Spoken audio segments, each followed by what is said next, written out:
I will speak up. Good morning. Do you mind me being here? I've spent 2 decades teaching at the university, and I never sit down, so I apologize. All right.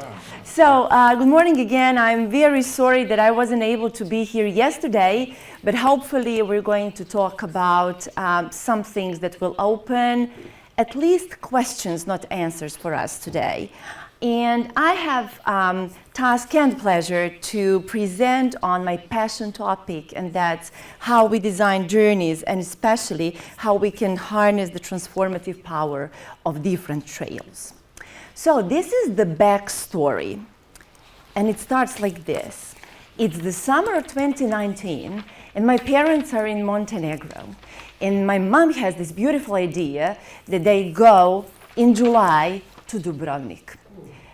And they turned to me as a family designated travel expert and for advice, and I say, don't go. Of course, they didn't listen. So this was the photo of my mom's kind of youth, and this is what they actually encountered when they arrived. And this is actually the only photo from the excursion, and in the middle of it there is my very unhappy stepdad. When they came back, we actually engaged in some conversation, and what they learned most from being on Stradun that day was that a lot of people have very different back haircuts. That's the only thing that they were able to see. And once they came back home, actually, we talked a lot about what actually happened. I found my mother going through her, she also studied tourism back in her days, and she was listing through her albums from back then when they visited Dubrovnik. And she was very nostalgic. What do I want to say with this story? Well, actually, that even people who travel in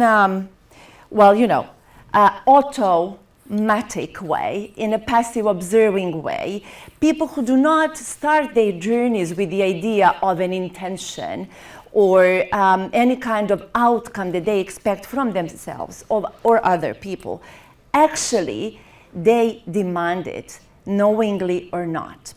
Now, on the other aspect, because I have spent a lot of time researching, writing, and teaching on transformative experience design, there are a lot of different industry reports that say this, and I just have taken out a few, but they are incoming every year.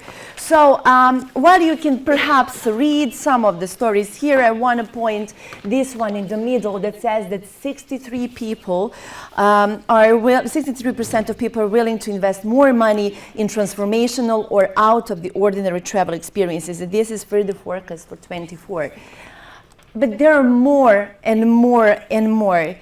Black Tomato, for example, says that a lot of people want to travel with a sense of purpose and to achieve a positive and lasting change in their own lives and in the lives of the people around on the destination and back home. Then again, people want, this is Forbes Travel Trends for 24, people want deep and meaningful travel for bonding with people they love but people they don't even know. Like indigenous immersion experiences, so on. So what we need to do is create experiences that are meaningful to them, that help them understand something. And these are usually people who are looking for active contemplation during the travel, and who are probably, very likely, at a triggering moment in their life. It says here, new beginnings. And there are so many different triggers, depending on how many people there are on this planet, multiplied by the moments of life they find themselves in. And I will try to explain later. But this is also important, this is from Condé Nast, that people want to travel according to what is important to them. And they value deeper experiences with positive impacts that last. So we need to design for mindfulness, for self-improvement. People are ready to surrender, to surprise, to the unknown. And this is not like my parents, my friends now, and so on. There are a lot of people, these are research, global research. So that's how I arrived at transformational travel. There is rich research base, a lot of different definitions. These are my two favorites. I'm not going to read them aloud. These will probably be useful and available to you later. However, this is how I always make my students and make myself actually describe what transformational travel in a few words is for me. And for me, it is both a design approach, design of experiences, and also an experiential practice that refers to dually how we as travel designers and industry professionals actually design and not create, but co-create travel experiences for and with others, and simultaneously how we as individuals and communities intentionally experience travel through active participation, where we hopefully enhance ourselves, the nature and the communities that we visit, but also the communities that we belong to once we get back home. So that leads us to transformational experience design itself.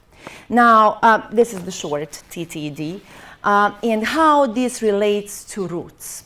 So in my free time, I design and I lead, we just talked about it, I lead experiences such as this. I come from Valjevo, from Western Serbia, and I have a small craft brewery in a beautiful village setting where there is also a lake, a cave, a church, and a research station.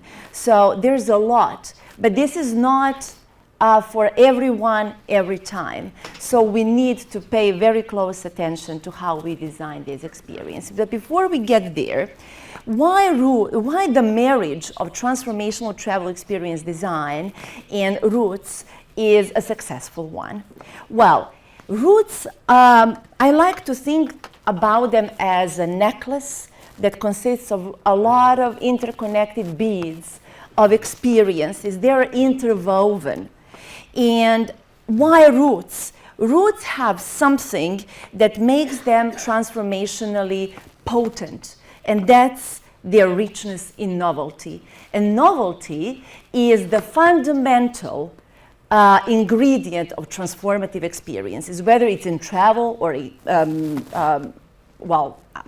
education or anything else. So without novelty, we can't even think about transformative experience. And what comes as an outcome is a dual impact. We think about and we design of the travelers who they are today, why they are there. I will speak about it in a second, and what their aspirations are.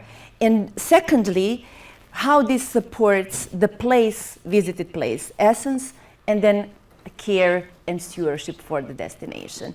So what we need to do is to harness the potential of roots, is to design experiences that, yes, they honor the past, of course. Roots are there for that reason, but that allow our travelers to immerse in the present with the one goal that all these experiences and the heritage that we are there to protect echo in the future.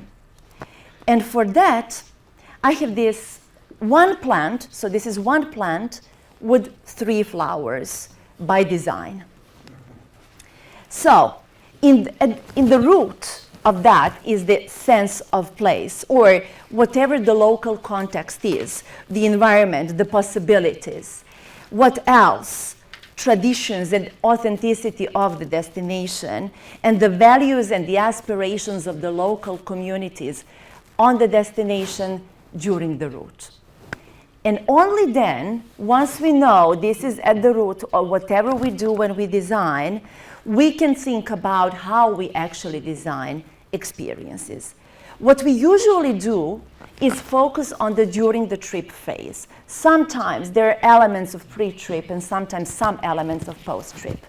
What research and my experience have shown me and I'm very sure of this, is that neither of these three elements of one journey is more important than the other two. So let us start with the pre-trip. It is very important because it gives us diagnostics phase. We like to call it diagnostics. We can use any other words. Why is it there? We're there to learn the aspirations, the current feelings, behaviors, meanings, and purpose of the person that we are taking on the route. It can be done in numerous creative ways, and we can talk about it later, hopefully, during the discussion or whatever. Then there is the co-design phase. What do? This is not a cookie-cutter experience.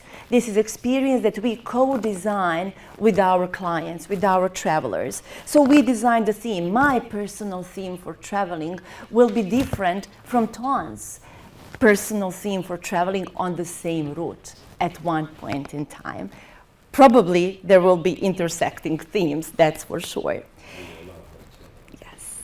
And then that's how we together pick locations and activities along the routes that meet our needs.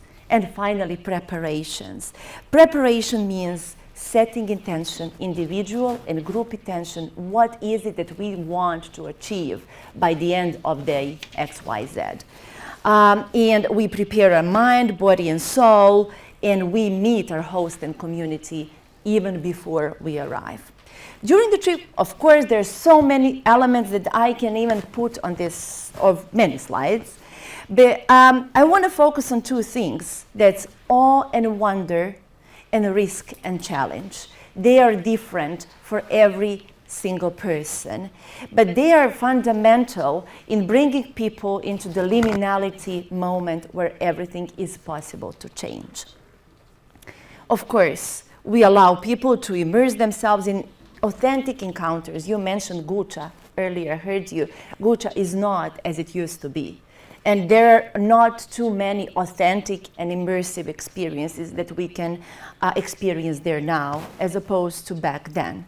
And of course, we need to allow time for reflection, individual, pair, group, and so on during the trip. And something designers are always afraid of, and I admit I was one of them, that is creating an empty time in our itineraries. Empty time allows serendipity, and it allows us that in the post-trip we can actually achieve meaning out of the experience. And this is the time when we can actually integrate what we have achieved into the lives when we go back home. Hence the butterflies. So the meaning-making phase, research says they're not very precise about how long it takes, but the old life eats away the new you. And what we need as designers of routes, of experience, or whatever we do, is to give our clients, our travelers, support to keep the insights, to achieve the insights and keep them in life, to celebrate their successes, but also acknowledge what the stressful and inhibiting factors of not achieved aspiration is. And finally, how we integrate that. Well, I will focus here on two things: partnership and community, building community of the people who have lived through the same kind of experience. And also for businesses, this is crucial because extended guidance is another level up business offering for any business. And this can create a lifelong relationship between the client and the business. I'm not sure about the time. I lost track. Okay. All right. So thank you very much. I want to give you one example out of many. I've spent a year and a half in Transformational Travel Council as a head of research and education. I had 79 high-profile business professionals from travel who wanted to actually change how they operate towards this kind of transformational design. And one of the most beautiful examples are my friends Joao and Nuno from Walking Mentorship. They are based in Portugal, and they started walking in 2015. João and Nuno, this is from their website. It says, many paths, one destination, and the destination is you. So they dedicate every experience design to each individual person. And before, I want to give you just one example. They have many tours. One of the most interesting ones is the Camino de Santiago that they lead. They walk the last 120 kilometers. They never gather more than 10 to 12 people in their group. And their journey starts a couple of months before they actually set on their way to Spain. They have many meetings, they have many tasks, they have many readings, they have many, music opportunities, they have many writing opportunities, and so on and so forth. Even before they start, they know why they're starting, each person. And what they are, João and Nuno, are actually combining there is walking, which is risky and challenging already for many people. They walk at least 20 kilometers, at least, every day, rain or not. They carry their stuff. And then they also need to be open enough to acknowledge why they are there personally, but also to share that with the person next to them. The way the experience is designed, they have something they call survival kit. It's a journal-y type of thing that they need to write in every day. Individual reflections, pair reflections, group reflections, and campfires every day. They create stories. They actually write a book. I used to do that with my PTC clients. We write a book and we live together. Each group lives with their own book of experiences, of insights, intentions, and how they want this experience to echo into their futures. And there are so many different examples that I could talk about until tonight, but I'm not gonna. So I want to thank you so much for your attention, for your support. It meant a lot to me. And I'm going to be more than happy to participate in whatever comes today. Thank you very much.